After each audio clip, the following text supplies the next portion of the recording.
Hello everyone, continue करते हैं कारो 2020 को। लास्ट दो सेशंस में हमने कारो की एप्लीकेबिलिटी को और कारो के अंदर जिन जिन मैटर्स के ऊपर ऑडिटर को रिपोर्ट करना है उसमें पैरा 3 क्लॉज 1 से लेकर पैरा 3 क्लॉज 12 तक कवर अप किया था। अब इस पैरा 3 के अंदर 9 क्लॉज रिमेनिंग है, छोटे छोटे क्लॉज हैं, तो उनको अब हम कवर अप करेंगे। स्टार्ट करते हैं पैरा 3 क्लॉज नंबर 13 के साथ।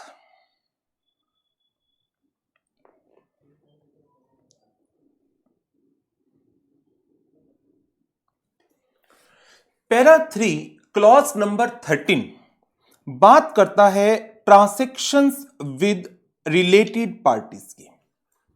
यदि एक कंपनी ने रिलेटेड पार्टीज के साथ कोई ट्रांजैक्शंस की हैं तो उनके ऊपर कंपनी एक्ट का सेक्शन 188 अप्लाई होता है, जिसमें रिक्वायरमेंट्स बताई गई हैं, किस रेजोल्यूशन की रिक्वायरमेंट होगी, किस लिमिट तक एक ट्रांजैक्शन हो सकती है रिलेटेड पार्टी के साथ, ट्रांजैक्शन की नेचर क्या होगी। एंड रिलेटेड पार्टी के साथ कोई ट्रांजैक्शन होती है तो सेक्शन 177 के अंदर प्रोविजन है that approval of audit committee will be required.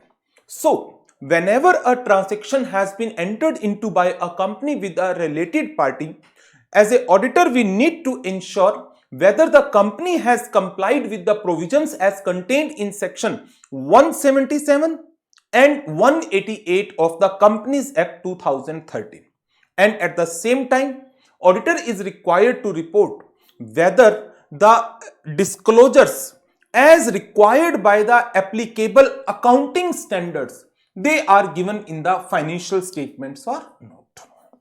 So whether all transactions with the related parties they are in compliance with section 177 and 188 of Companies Act 2013, and second one, that is whether the details have been disclosed in the financial statement as per the requirement of applicable accounting standard.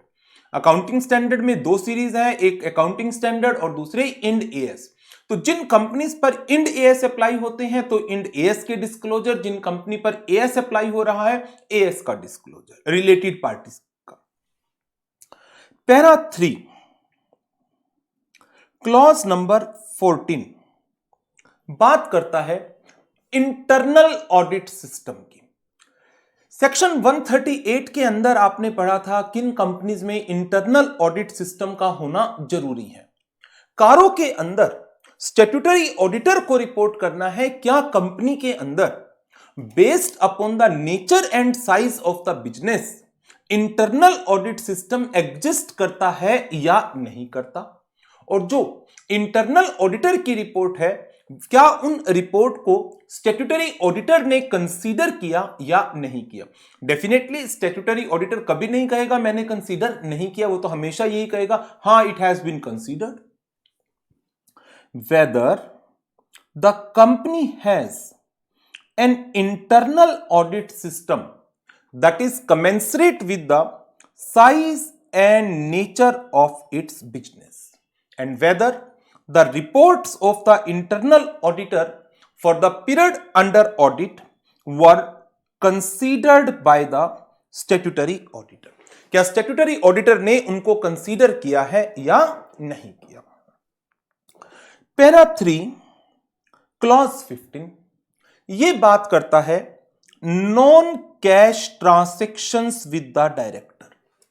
Company act के अंदर एक provision है section 192 जिसमें कहा गया whenever a company entered into a non-cash transaction with director, example company ने किसी director से उसका कोई इंटेलेक्चुअल प्रॉपर्टी राइट लिया और बदले में कंपनी ने उसको अपने कोई असेट दिए। कंपनी की लैंड एंड बिल्डिंग को कंपनी के किसी डायरेक्टर को बेचा गया और डायरेक्टर ने इन रिटर्न अपनी कोई इन्वेस्टमेंट्स कंपनी को दी है। तो ये ट्रांजैक्शन सारी क्या है, नॉन कैश, इनके अंदर कैश की इन्वॉल्वमेंट नहीं है, नॉन कैश ट्रांजैक्शंस हैं ये। नाउ अब बात आती है कि नॉन कैश ट्रांजैक्शंस के अंदर क्या जो कंपनी लॉ का प्रोविजन है सेक्शन 192 का, सेक्शन 192 जिसमें रिक्वायरमेंट है a resolution need to be passed by the company, और यदि ये ट्रांजैक्शन होल्डिंग कंपनी के डायरेक्टर्स के साथ हो रही है देन होल्डिंग कंपनी की जनरल मीटिंग में रिजोल्यूशन का पास होना जरूरी है। तो जो ये रिक्वायरमेंट है रिजोल्यूशन पास होने की and other conditions as stated under section 192, तो एज ए ऑडिटर हमें रिपोर्ट करना है क्या कंपनी ने नॉन कैश ट्रांजैक्शंस को एंटर किया है in compliance with the section 192 of the companies act 2013 and तो और यदि कोई नॉन कंप्लायंस है तो उसकी रिपोर्टिंग हमें करनी है। Weather the company has entered into any non-cash transactions with the director or any person connected with him, and if so, whether the provisions of section 192 of the Companies Act 2013 have been complied with or not। तो ये 3 clause मैंने आपको कराए अभी 13, 14, 15। तो एक बार हम जल्दी से इनकी क्विक रिवीजन कर लेते हैं।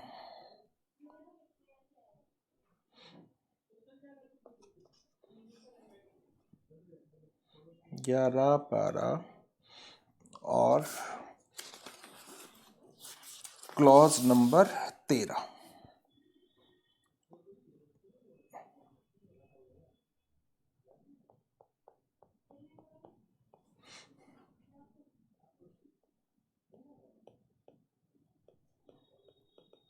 Transaction with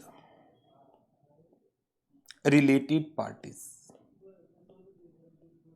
para 3 clause number 13। Auditor को क्या रिपोर्ट करना है इसके अंदर? Whether transactions are in compliance with provisions of sections 177 and 188 of Companies Act 2013 wherever applicable। एक और दूसरा, whether the details of these transactions are disclosed in the financial statements as per applicable accounting standards. ये para 3 clause 13 की 2 requirement है। आगे बढ़ते हैं।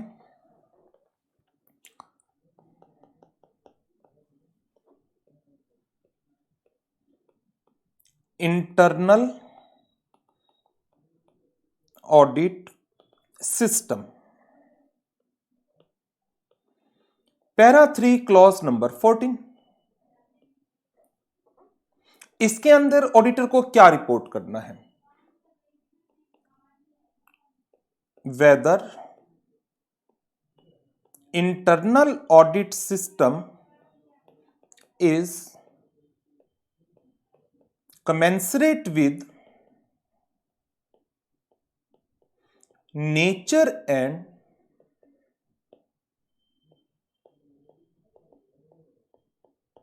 size of business, and number 2, whether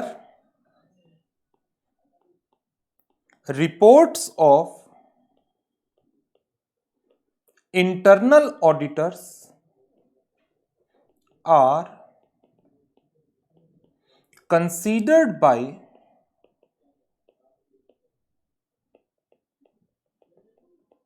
statutory auditors. 2 point, छोटे छोटे से पॉइंट थे। Next, non cash transactions with the directors, non cash transactions with directors. Para 3 clause number 15,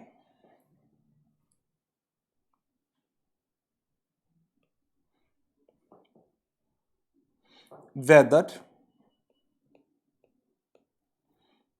company has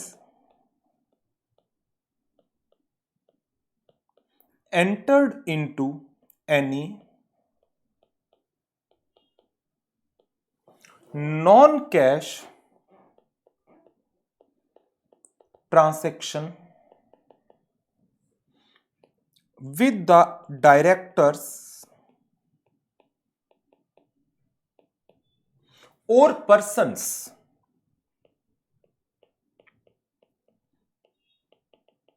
connected with them? If yes, यदि हां, if yes, तो हमें क्या report करना है? Whether provisions of section 192 are complied with। तो ये हमारे 3 क्लॉज थे जो हमने अभी डिस्कस किए, para 3, clause 13, clause 14 and clause number 15। आगे बढ़ते हैं नेक्स्ट।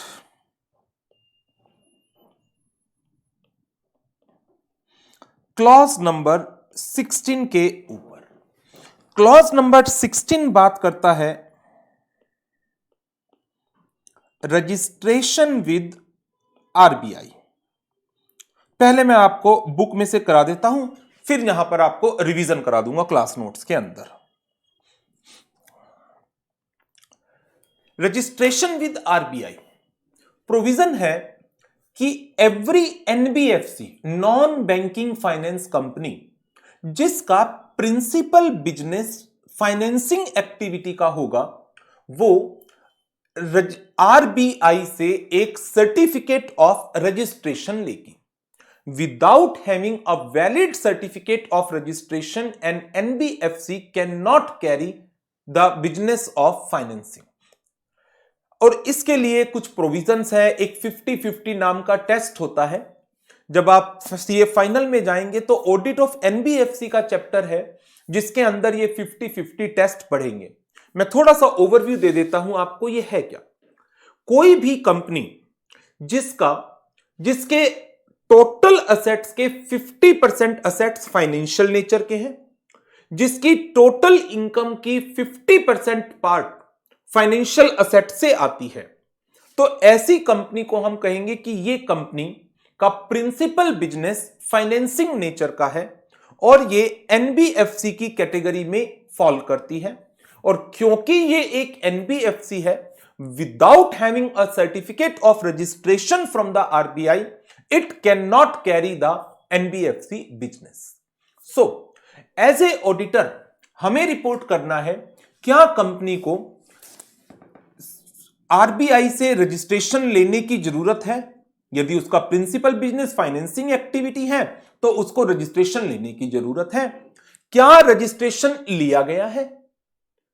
और क्या एनबीएफसी या housing finance companies without having a valid certificate of registration अपना बिजनेस तो नहीं कर रही? इसके अलावा यदि कंपनी, एनबीएफसी की बहुत सारी टाइप्स हैं। ग्रुप 2 में एडवांस अकाउंटिंग के पेपर के अंदर आपके चैप्टर में एनबीएफसी की फाइनेंशियल स्टेटमेंट्स का टॉपिक है और उसके अंदर पहले एनबीएफसी वाले चैप्टर में पहले कुछ टॉपिक्स में टाइप्स ऑफ एनबीएफसी दिया हुआ है। तो उसमें आप पढ़ेंगे कि एनबीएफसी की वेरियस टाइप्स होती है और उसमें एक टाइप है core investment company. Core investment company, core investment company का मतलब है वो कंपनी, वो एनबीएफसी जो इन्वेस्टमेंट करती है ओनली इन ग्रुप कंपनीज, अपने ग्रुप की कंपनीज के अंदर। जैसे मान लीजिए रिलायंस ग्रुप की बात कर लें तो उसके अंदर रिलायंस कैपिटल क्या कर रही है कि वो सिर्फ जो रिलायंस का पूरा ग्रुप है, रिलायंस इंडस्ट्रीज की बात कर लीजिए या रिलायंस की जो दूसरी एंटिटीज होंगी, तो उन्हीं ग्रुप के शेयर्स को, डिबेंचर्स को बाय कर रही है या उसी ग्रुप की एंटिटीज को लोन दे रही है। तो यदि एक कंपनी जिसका काम इन्वेस्टमेंट का है और वो सिर्फ ग्रुप कंपनी के सिक्योरिटीज में ही इन्वेस्ट करती है या अपनी ग्रुप कंपनीज को ही लोन देती है, मेजॉरिटी मींस एटलीस्ट 90%, और 60% असेट्स, जो 60% फंडिंग है इस इन्वेस्टमेंट कंपनी की, वो सिर्फ और सिर्फ equity shares of group company में लगी हुई है, तो ऐसी कंपनी को हम नाम देते हैं कोर इन्वेस्टमेंट कंपनी का। तो इसकी डिटेल में यदि जाना चाहें तो आपके एडवांस अकाउंटिंग के अंदर जो एनबीएफसी की फाइनेंशियल स्टेटमेंट्स वाला चैप्टर है, उसमें आपको डिटेल मिल जाएगी कोर इन्वेस्टमेंट कंपनी की। वो कंपनी जिसके 90% या उससे ज्यादा असेट्स किसके अंदर लगे हुए हैं, इनटू द शेयर्स और debentures of the group companies और loans in the group companies, and 60% assets किसके अंदर, in the shares of the group company. तो ऐसी कंपनी को हम नाम देते हैं कोर इन्वेस्टमेंट कंपनी का। तो एज ए ऑडिटर हमें रिपोर्ट करना है कि यदि कंपनी कोर इन्वेस्टमेंट कंपनी की डेफिनेशन में है, तो ये जो क्राइटेरिया मैंने आपको बताया ना 90% का, 60% का, क्या ये कंपनी कोर इन्वेस्टमेंट कंपनी का क्राइटेरिया फुलफिल करती है? इन केस कंपनी एग्जम्प्टेड है या अनरजिस्टर्ड है, whether it continue to fulfil such criteria, जो एग्जम्पशन का क्राइटेरिया है वो फुलफिल करती है या नहीं करती। और यदि ग्रुप में एक से ज्यादा कोर इन्वेस्टमेंट कंपनी है, then number of core investment companies जो इस ग्रुप का पार्ट है। सीआईसी के बारे में थोड़ा सा नोट करना चाहे तो बेशक कर लो। सीआईसी कंपनी क्या है, दो क्राइटेरिया है इसके बेसिकली, 90% या उससे ज्यादा ऑफ नेट असेट्स इन्वेस्टेड हैं, कहां पर, इन इक्विटी शेयर्स,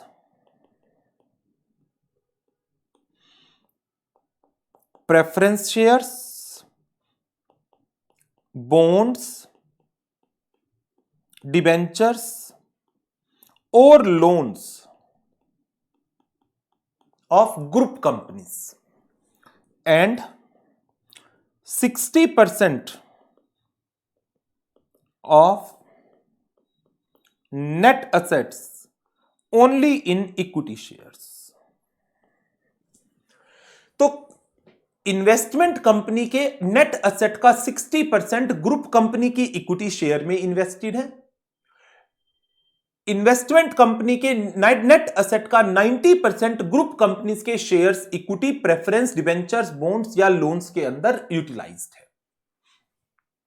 तो अब इसमें 4 पॉइंट आ गए हमारे। Whether the company is required to be registered under section 45(1)(IA) of the Reserve Bank of India Act. और इसमें कौन सी कंपनी आ जाती है? एनबीएफसी, जिनका प्रिंसिपल बिजनेस फाइनेंसिंग एक्टिविटी होता है। फाइनेंसिंग एक्टिविटी के लिए 50-50 टेस्ट को देखा जाता है। सीए फाइनल में जाकर के पढ़ेंगे आप। आपको सिर्फ यह याद रखना है, क्या कंपनी को रजिस्ट्रेशन कराना जरूरी है आरबीआई के पास? यदि हां, तो क्या यह रजिस्ट्रेशन किया गया है या नहीं किया गया? क्या कंपनी नॉन बैंकिंग फाइनेंशियल या हाउसिंग फाइनेंस एक्टिविटी का काम कर रही है without having a valid certificate of registration from the Reserve Bank of India? यदि कंपनी कोर इन्वेस्टमेंट कंपनी है, तो क्या वो कोर इन्वेस्टमेंट कंपनी का क्राइटेरिया फुलफिल करती है या नहीं करती? और यदि ग्रुप में एक से ज्यादा कोर इन्वेस्टमेंट कंपनीज हैं, then number of core investment companies. Next, cash losses. Cash, जब आप P&L अकाउंट बनाते हैं तो आप एक्रूअल बेस के ऊपर काम करते हैं।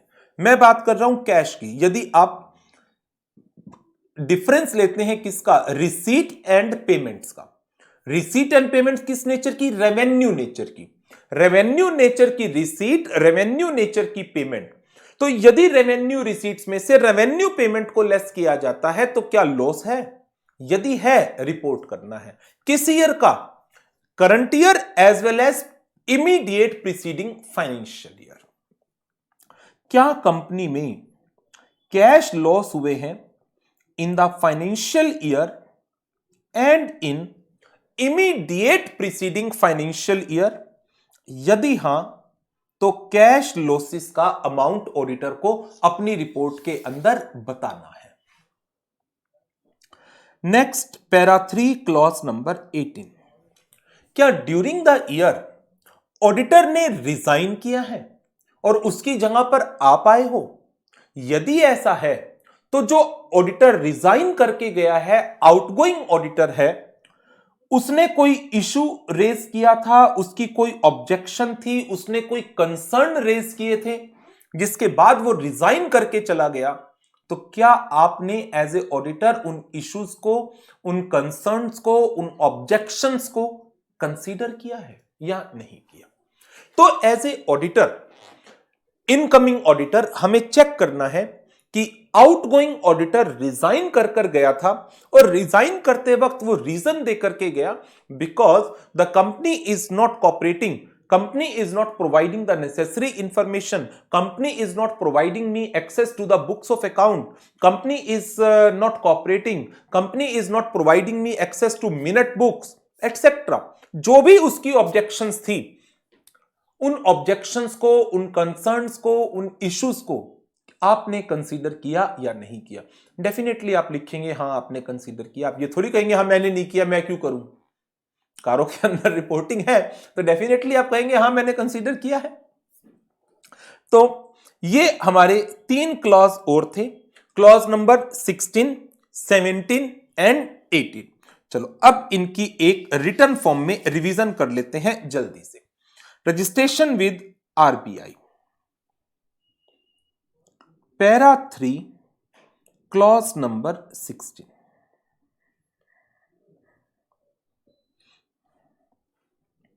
First point, whether company is required to obtain registration from RBI under section 45IA of RBI Act 1934. If yes, whether registration obtained or not. B point, whether the company has conducted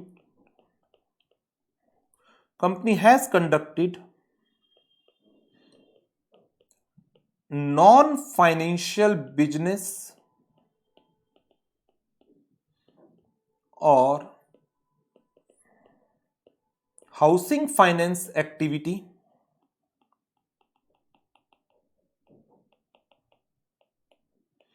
without holding valid certificate of registration. C point, core investment company, whether it fulfills the criteria of CIC, number of CIC if group has more than one core investment companies. तो para 3 clause number 16 के अंदर ये 4 reporting requirements आती हैं। Para 17 पर बढ़ते हैं। अब पैरा नंबर 17, कैश लॉसेस, कौन से ईयर में? in current year and in immediate preceding financial year, या यदि कैश लॉस हुए इफ यस तो अमाउंट ऑफ लॉसेस बताइए। Point number 18 that is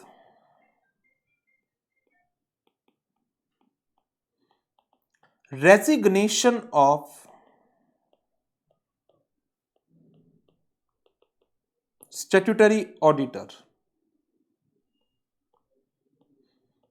para 3 clause 18 और ऊपर वाला कैश लॉस था para 3 clause 17। Resignation of statutory auditor, whether there has been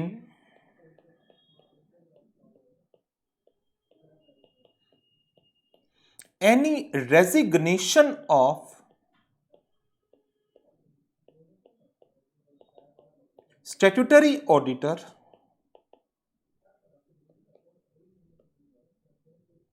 during the year?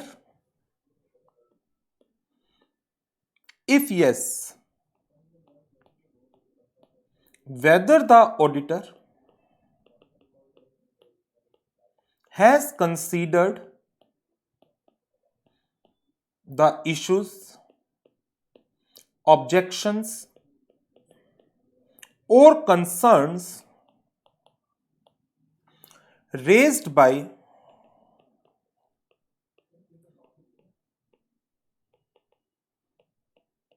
outgoing auditor।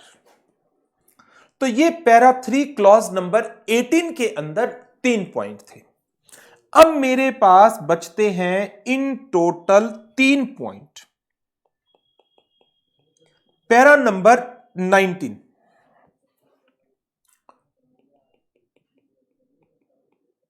Existence of material uncertainty के ऊपर है।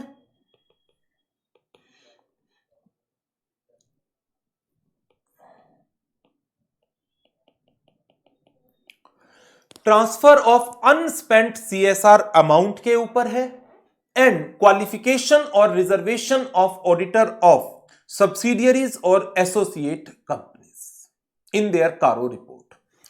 तो पहले मैं आपको बुक में से इसकी के कॉन्सेप्ट को एक बार डिस्कस कर लेता हूं, देयर आफ्टर फिर इसकी रिवीजन कर लेंगे नोटिंग की फॉर्म में।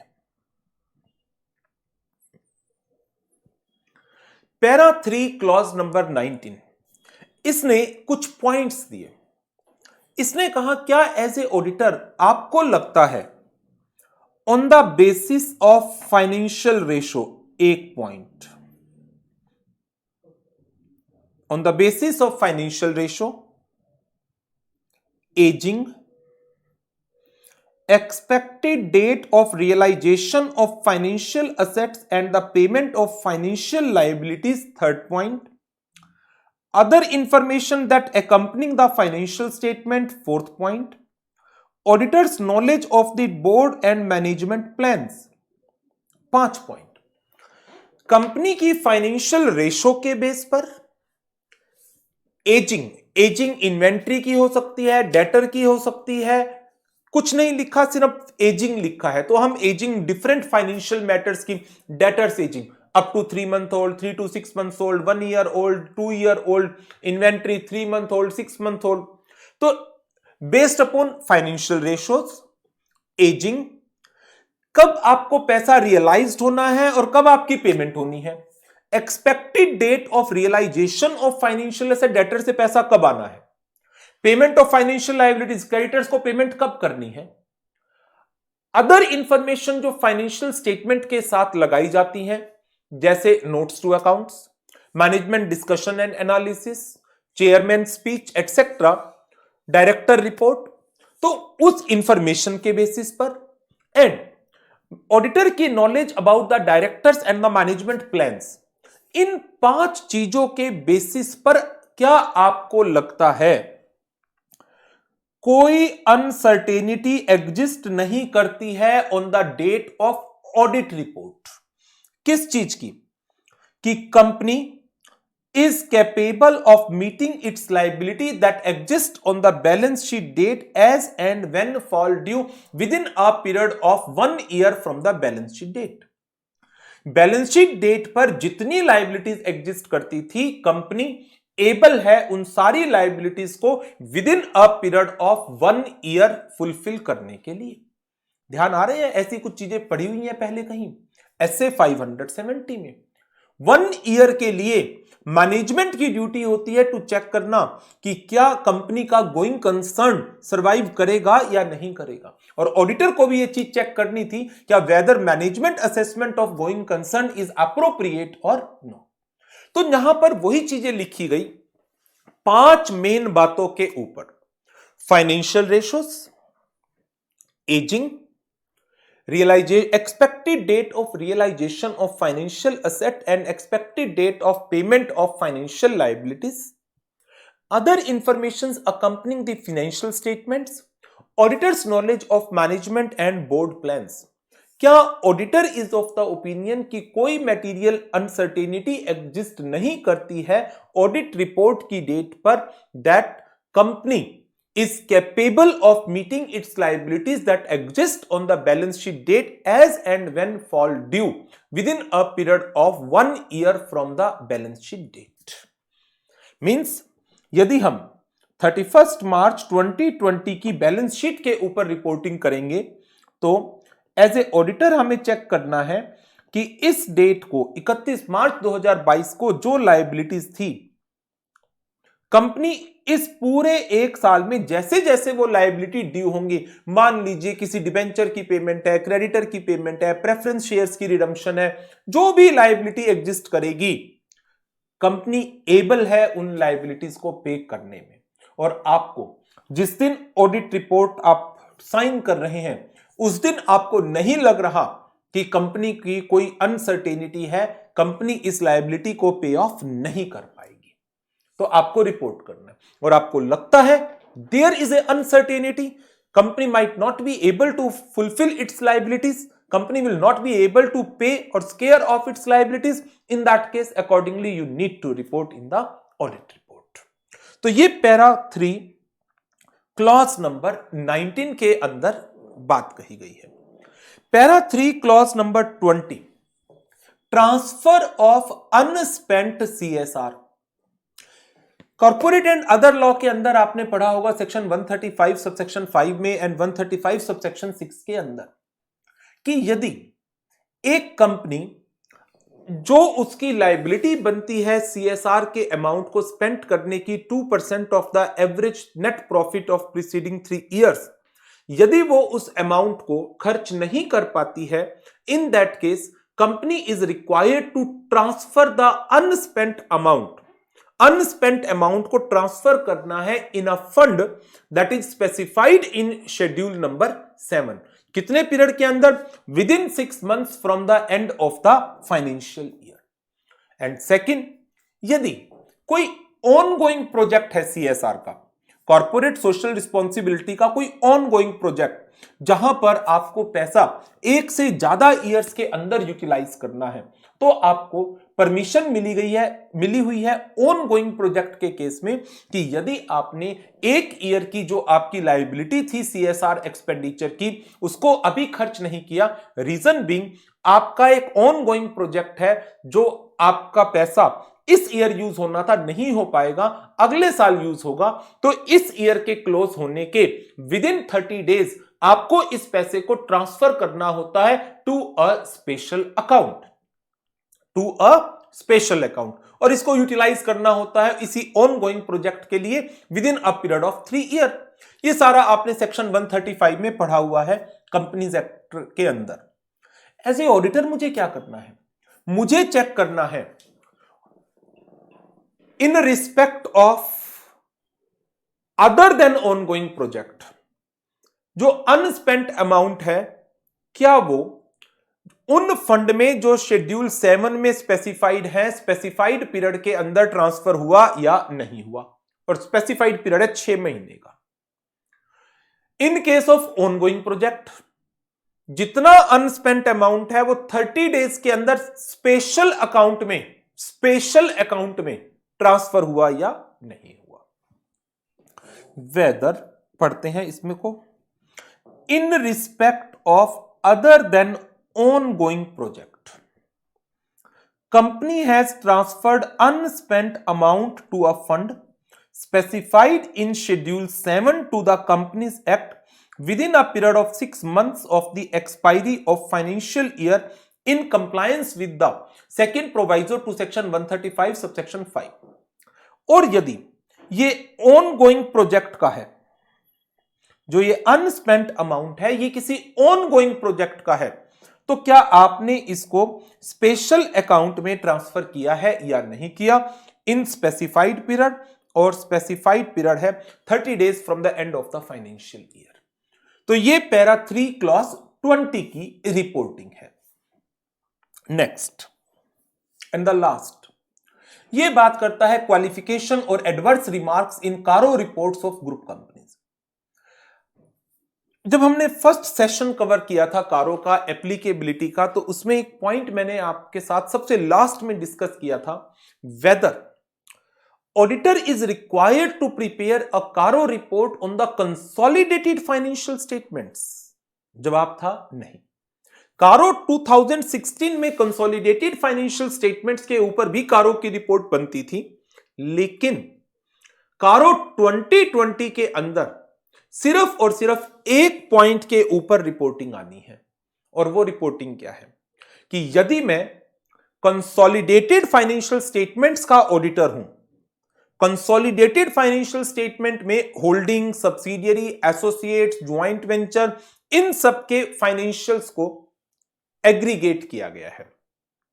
नाउ एज ए ग्रुप, जब मैं कंसोलिडेटेड फाइनेंशियल स्टेटमेंट की बात करता हूं as a group of various companies, तो उस ग्रुप में होल्डिंग कंपनी है, उस ग्रुप के अंदर सब्सिडियरी कंपनी है, एसोसिएट है, ज्वाइंट वेंचर है, ये सारी मिलकर क्या बनाई, consolidated financial statement.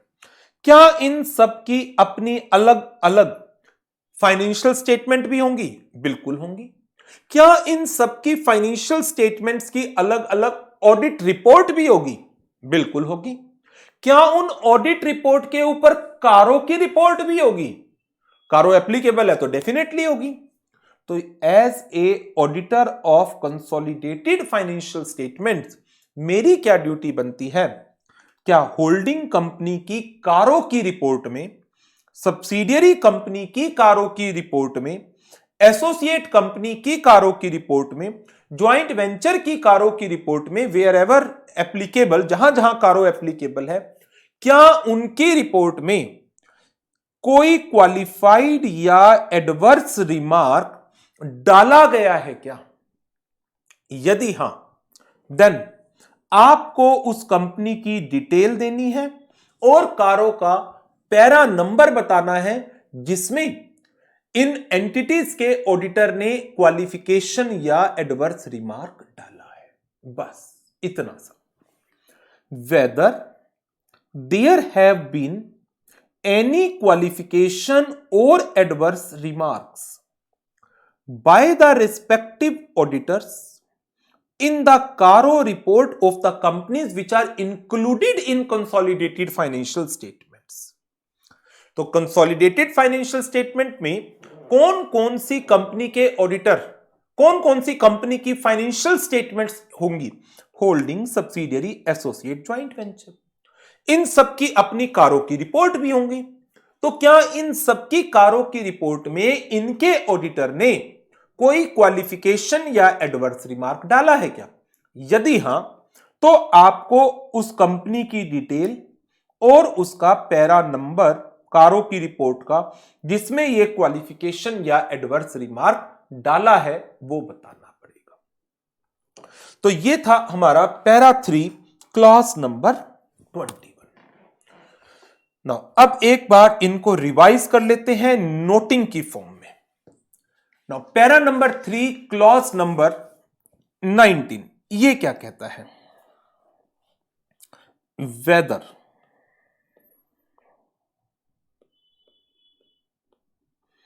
on the basis of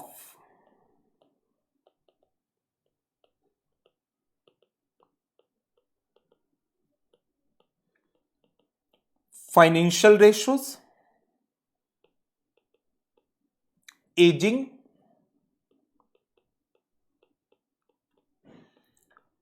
expected dates of realization of financial assets and payment of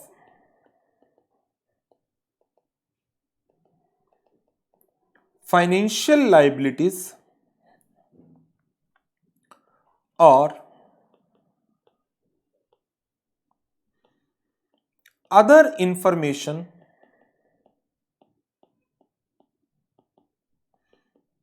accompanying the financial statements or auditor's knowledge of board of directors or management plans,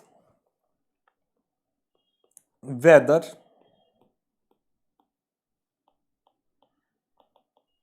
auditor is of the opinion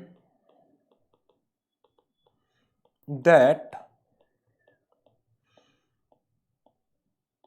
no material uncertainty exists as on date of audit report, that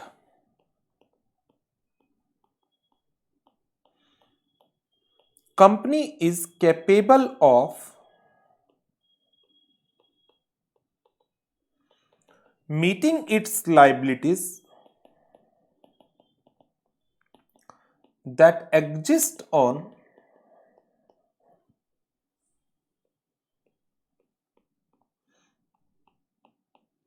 balance sheet date as and when fall due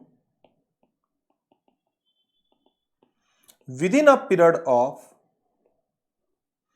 1 year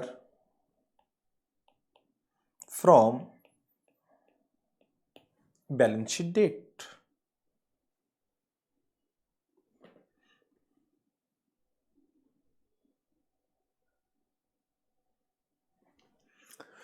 so as a auditor हमें 5 factors को तो consider करना है। क्या क्या?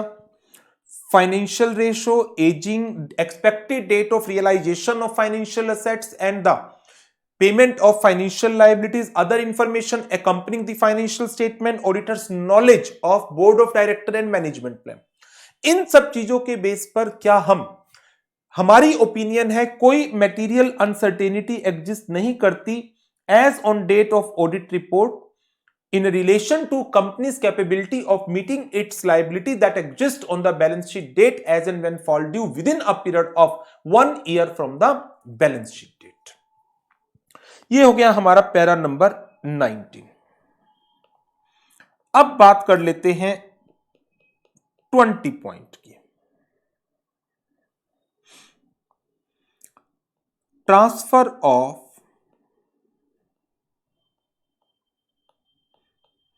unspent CSR amount, para 3 clause 20।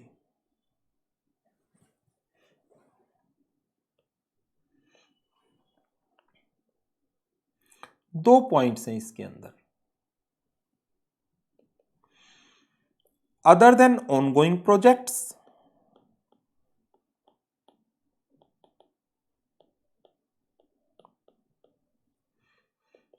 with respect to ongoing projects।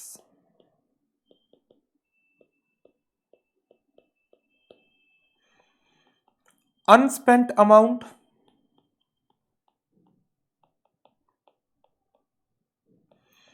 transfer to specified funds specified under Schedule 7 to the Companies Act 2013 within 6 months from end of financial year. Ongoing projects के case में whether unspent amount transferred to special account within 30 days from end of financial year. Financial year end होने के 30 days के अंदर अंदर क्या unspent amount को special account में ट्रांसफर किया गया या नहीं किया गया। अब बात कर लेते हैं लास्ट पॉइंट की, क्वालिफिकेशंस और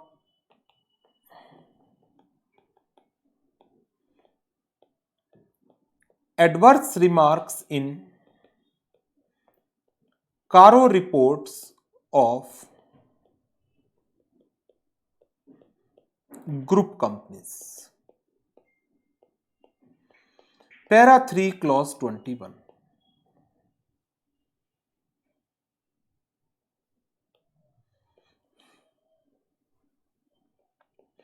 Whether any qualification or adverse remarks are given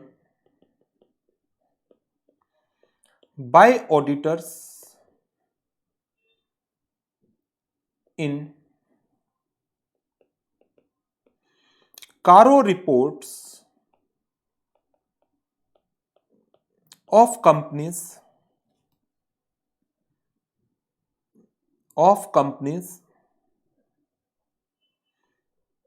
whom consolidated financial statements are prepared।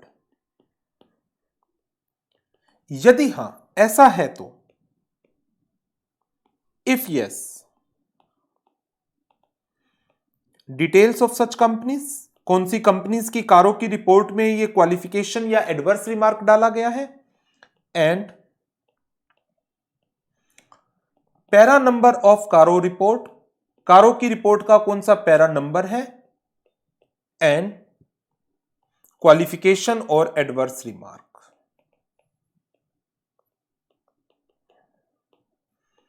ये ऑडिटर को अपनी रिपोर्ट में देना है। तो ये वाली जो रिपोर्टिंग है पर्टिकुलरली क्या स्टैंड अलोन फाइनेंशियल स्टेटमेंट्स के ऑडिटर को करना है या कंसोलिडेटेड फाइनेंशियल स्टेटमेंट्स के ऑडिटर को करना है? कंसोलिडेटेड फाइनेंशियल स्टेटमेंट्स के ऑडिटर को। तो जब हमने कारो की एप्लीकेबिलिटी को पढ़ा था तो उसके अंदर एक पॉइंट सबसे पहले आया होगा हमारे पास एप्लीकेबिलिटी के अंदर, that the order shall not apply to auditor report on consolidated financial statement except para 3 clause 21।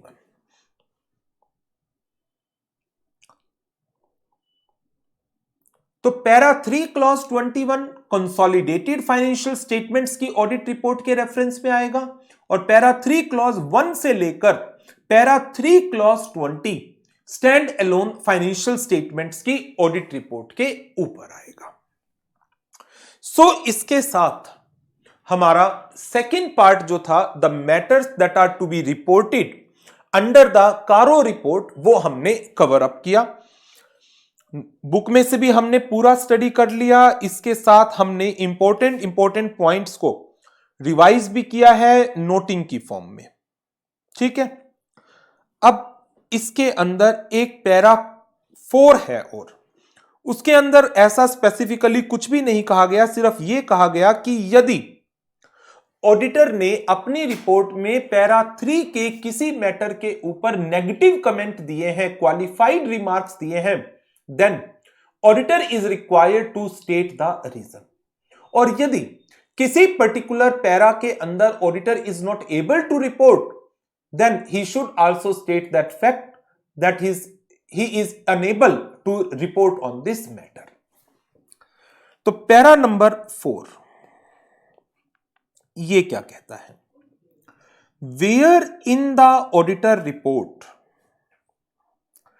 the answer to any of the questions referred to in para 3 is unfavorable or qualified, the auditor report shall state the basis for such unfavorable or qualified answer।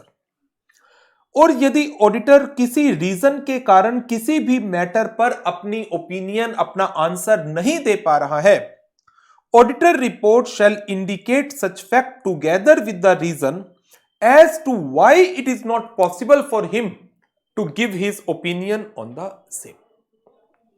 So this is all about the para 3 and para 4 over the Caro। Now, अब हमने इनको study भी कर लिया, book से भी पूरा cover कर लिया और मेन पॉइंट्स को नोटिंग के थ्रू रिवाइज भी कर लिया। अब एक काम कर लेते हैं, इसके क्वेश्चन भी डिस्कस कर लेते हैं साथ साथ। Examine the applicability of Caro 2020 in the below mentioned cases। Educating Child is a limited company registered under section 8, registered under section 8 of Companies Act। If a company is registered under section 8, then Caro is not applicable। अच्छा, एक चीज का ध्यान रखिएगा, जब हम applicability की बात करते हैं तो स्मॉल कंपनी और प्राइवेट कंपनी के बीच में एक डिस्प्यूट है, और वो क्या है कि स्मॉल कंपनी की डेफिनेशन में यदि paid up capital up to 2 crore, turnover up to 20 crore है, तो दोनों कंडीशन पूरी हो रही हैं तो वो कंपनी स्मॉल कंपनी है। And once a company is a small company, it is exempted from the applicability of the CARO. तो नाउ बोरोविंग की क्या एज सच, बोरोविंग की जो कंडीशन है उसको कंसीडर करना, उसको चेक करने का एज सच कोई फायदा है? यदि paid up capital and turnover 2 crore और 20 करोड़ से नीचे है, दोनों ही स्मॉल कंपनी बन गई। लेकिन जब आप स्मॉल कंपनी की डेफिनेशन पढ़ते हैं तो एक स्मॉल कंपनी यदि वो होल्डिंग है या वो सब्सिडियरी है, if a company is a holding or subsidiary of another company, वो कभी भी स्मॉल कंपनी की डेफिनेशन में नहीं आ सकती। तो इस पॉइंट को किस तरीके से कंसीडर करना है, अभी इसके ऊपर इंस्टीट्यूट ने कोई क्वेश्चन एज सच फ्रेम नहीं किया है, और इंस्टीट्यूट किस तरीके से इसको कंसीडर करता है, हमारे पास अभी कुछ भी इसके बारे में कोई कॉन्सेप्ट अवेलेबल नहीं है। तो अभी यदि क्वेश्चन आ जाए तो क्या करना चाहिए? अभी यदि क्वेश्चन आ जाए तो मेरे हिसाब से इसके आपको 2 आंसर देने चाहिए। एक आंसर, स्मॉल कंपनी का कॉन्सेप्ट भूल जाओ और सिंपल प्राइवेट कंपनी की 3 कंडीशन को देखो। दूसरा आंसर, स्मॉल कंपनी का कॉन्सेप्ट अप्लाई करो और अकॉर्डिंगली आंसर दो। मैंने अभी जो बुक के अंदर आंसर्स को कवर अप किया हुआ है, स्मॉल कंपनी के कॉन्सेप्ट को इग्नोर किया हुआ है, क्योंकि कहीं पर भी इंस्टीट्यूट के स्टडी मटेरियल में, आरटीपी में, एमटीपी में ऐसे कोई क्वेश्चन ही मुझे नहीं मिले जहां पर उन्होंने स्मॉल कंपनी के कॉन्सेप्ट को यूज किया हो।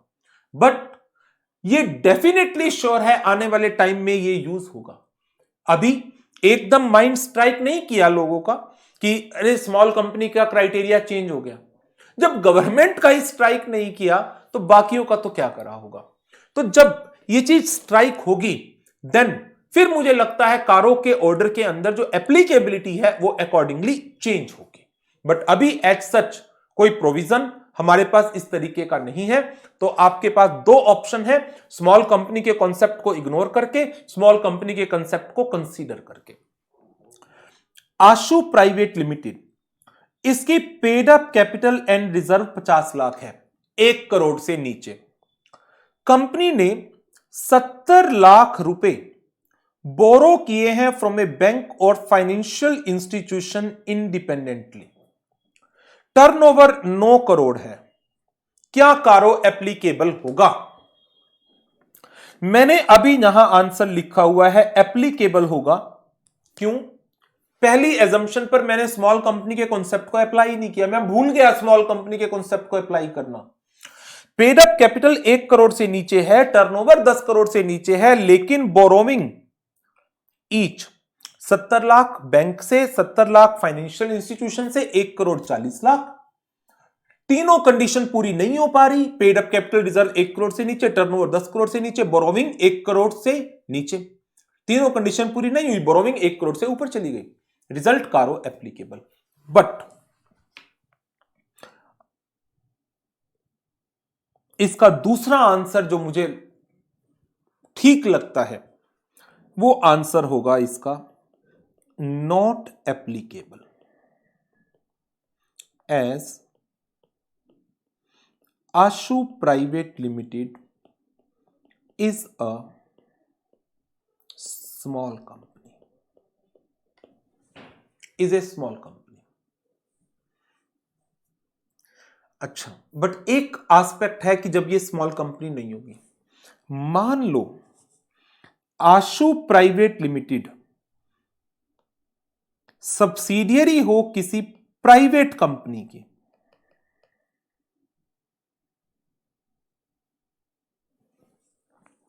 मान लो आशु प्राइवेट लिमिटेड सब्सिडियरी हो किसी प्राइवेट कंपनी की।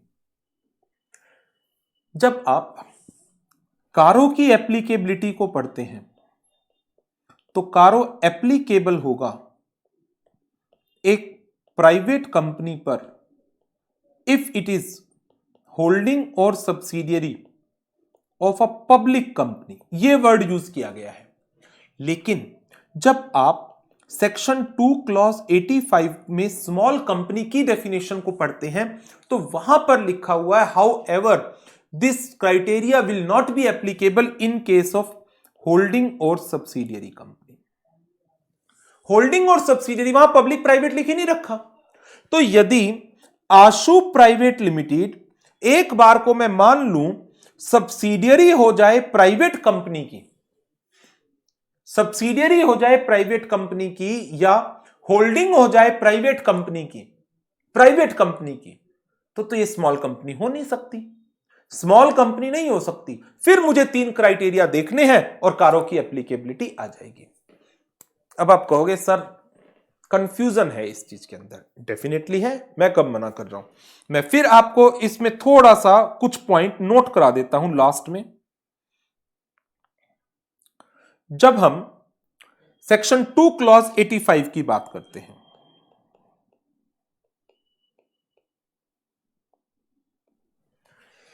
सेक्शन 2 क्लॉज 85 के अंदर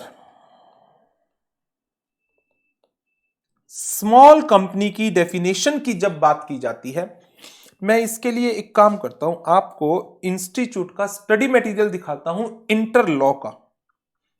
एक सेकंड रुकिए जरा। हाँ जी, ये इंटर के कॉर्पोरेट एंड अदर लॉ का चैप्टर नंबर 1 है, जिसमें स्मॉल कंपनी की डेफिनेशन दी गई है। Small company means a company other than a public company जिसकी paid up share capital 50 lakh से ज्यादा या such higher amount as may be prescribed, turnover 2 crore रुपए या such higher amount as may be prescribe.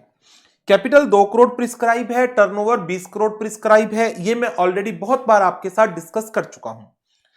अब जो मैं पॉइंट डिस्कस कर रहा था आपके साथ वो ये था, यदि एक कंपनी होल्डिंग या सब्सिडियरी है किसी दूसरी कंपनी की, तो वो स्मॉल कंपनी की डेफिनेशन में नहीं आएगी।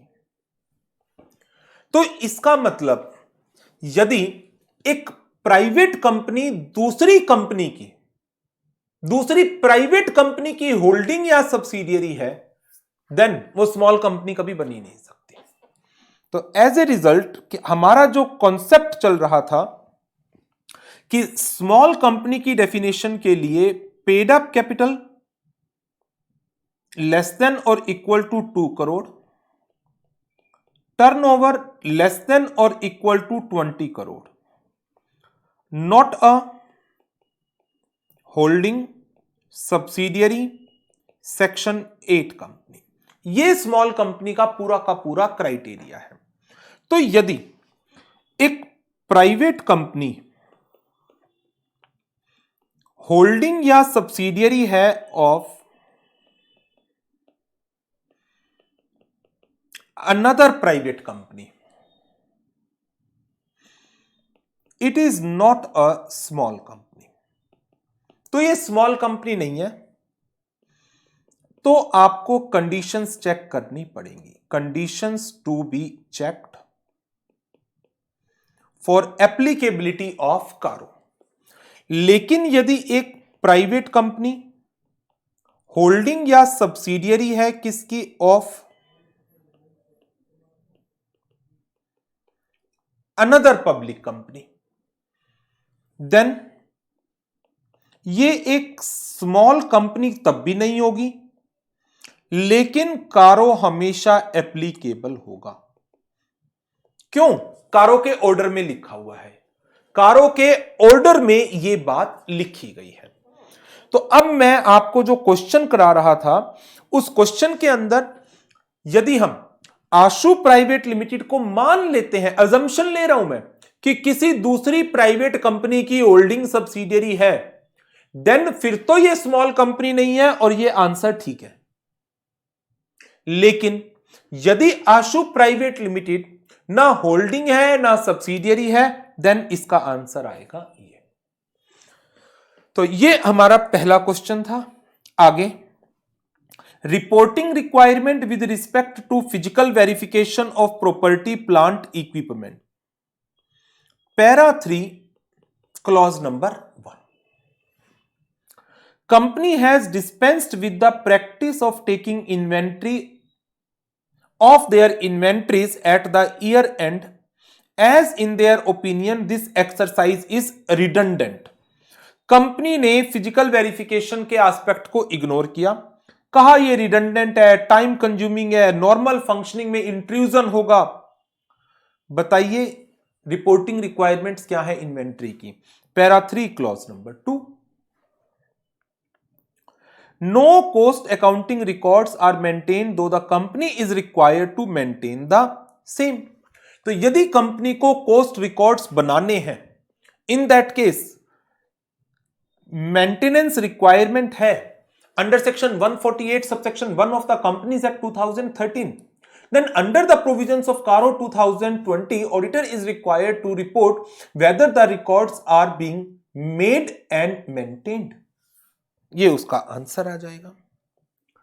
ABC limited has not deposited provident fund contribution of 20 lakh rupees, PF का कंट्रीब्यूशन जमा नहीं कराया, किसको? अथॉरिटीज को, बट उसकी बुक्स में एंट्री कर रखी है। बुक्स में एंट्री करने का क्या मतलब हुआ? बुक्स में एंट्री करने का मतलब हुआ ये डिस्प्यूटेड नहीं है, कंपनी एग्री कर रही है कि हां हमें इतना अमाउंट पे करना है। तो जब कंपनी को इतना अमाउंट पे करना है तो इस केस में क्या होगा? Non deposit of provident fund dues, para 3 clause number 7,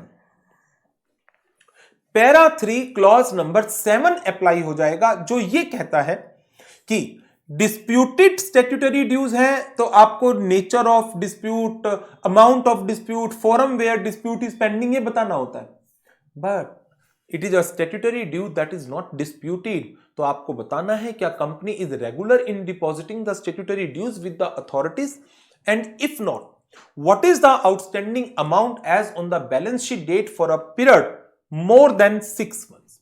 6 महीने से ज्यादा overdue amount as on balance sheet date की मुझे रिपोर्टिंग करनी है। तो कंपनी ने पीएफ डिपॉजिट नहीं कराया, तो इसका सीधा सा मतलब है company is not regular. Company is not regular. और कितना अमाउंट आउटस्टैंडिंग है for a period more than 6 months as on balance sheet date, वो हमें रिपोर्ट करना पड़ेगा। नेक्स्ट, XYZ प्राइवेट लिमिटेड, इसकी paid up capital and reserve 110 lakh का, 1 करोड़ का है, 1 करोड़ से ज्यादा का। सिक्योर्ड लोन्स 28 लाख की लिमिट है, आउटस्टैंडिंग बैलेंस 23 लाख का है, टर्नओवर 5.10 करोड़ रुपए की है, लेकिन 40 लाख के गुड्स वापिस आए हैं on 2 April 22 out of sales made during the year ending 31 March 21। Sale 10 crore से नीचे है, आउटस्टैंडिंग बोरोविंग 1 करोड़ से नीचे है, paid up capital greater than 1 crore है।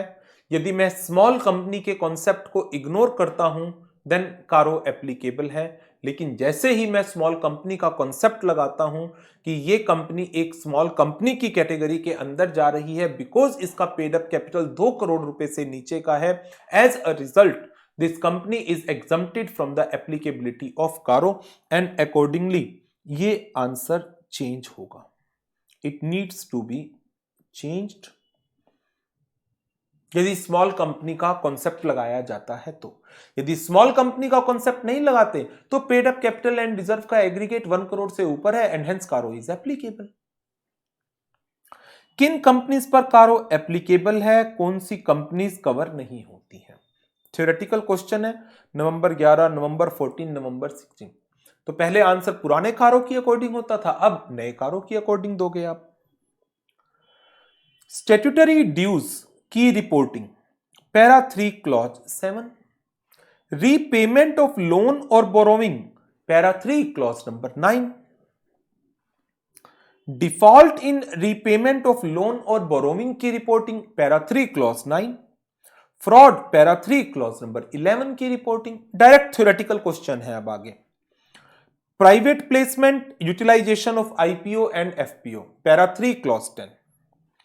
प्रॉपर्टी प्लांट इक्विपमेंट की reporting, para 3 clause 1। Statutory dues, para 3 clause 7। Company has raised funds by issuing fully convertible debenture, money raised by public issue, para 3 clause number 10। loans to related parties और deposit भी accept कर रखे हैं। how will you include the above items in paragraph 3 of कारो? Deposits हैं और loan दे रखे हैं रिलेटेड पार्टीज को, तो para 3 clause 3, para 3 clause number 5, para 3 clause 5 deposit का, para 3 clause number 3 loans, investment, guarantees, advances in the nature of loan and investments वाला।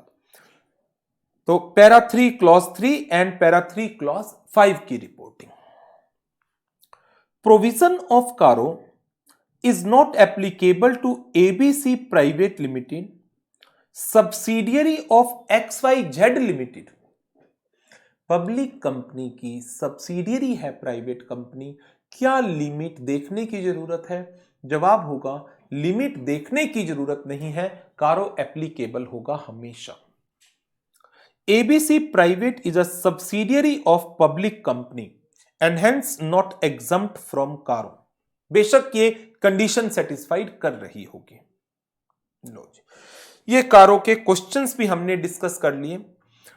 बस इंटर लेवल के ऊपर जो एक मेन चीज है देखने वाली, क्या स्मॉल कंपनी के कॉन्सेप्ट को यूज किया जाएगा या नहीं। मैंने आपको इसका एक नोट भी बनवाया था पहले, ये रहा।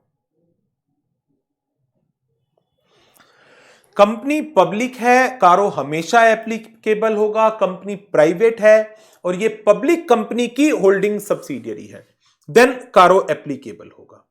यदि ये पब्लिक कंपनी की होल्डिंग सब्सिडियरी नहीं है लेकिन एक 1% कंपनी है, देन कारो एप्लीकेबल नहीं होगा। यदि ये 1% कंपनी नहीं है और स्मॉल कंपनी की डेफिनेशन में फॉल कर जाती है, स्मॉल कंपनी की डेफिनेशन में फॉल कर जाती है, तो कारो एप्लीकेबल नहीं होगा। बट यदि ये स्मॉल कंपनी की डेफिनेशन में फॉल नहीं करती, देन कारो एप्लीकेबल होगा। अच्छा, अब इसमें एक और चीज यदि मैं थोड़ा सा एडिशन और करूं, तो पॉइंट था एक होल्डिंग और subsidiary of private company.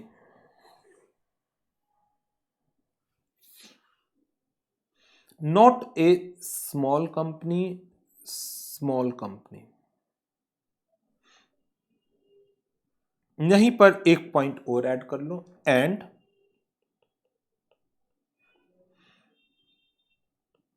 Not a holding and subsidiary company of another company. Private हो या पब्लिक हो, कोई भी हो।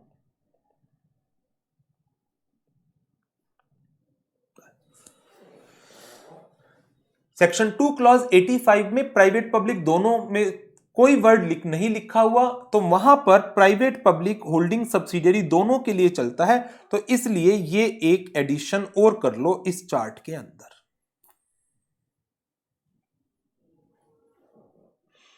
तो एक कंपनी स्मॉल कंपनी कब होगी? जब उसकी पेड अप कैपिटल 2 करोड़ को क्रॉस नहीं करती, टर्नओवर 20 करोड़ को क्रॉस नहीं करती, and it is not a holding और सब्सिडियरी ऑफ अनदर कंपनी। तो इसके साथ अब हमारा कारो का टॉपिक, कारो 2020 पूरा कंप्लीट हो गया। और नेक्स्ट लेक्चर में अब हम आगे बढ़ेंगे रिमेनिंग टॉपिक्स के साथ, जो चैप्टर 10 के अंदर हमारे कंपनी ऑडिट के रिमेनिंग टॉपिक है। तो इस सेशन को करेंगे यहीं पर ओवर। अच्छी तरह से स्टडी करिएगा, इंपॉर्टेंट टॉपिक है, क्वेश्चन एग्जाम में आ सकते हैं इसमें से। चलिए, thank you very much, goodbye, take care.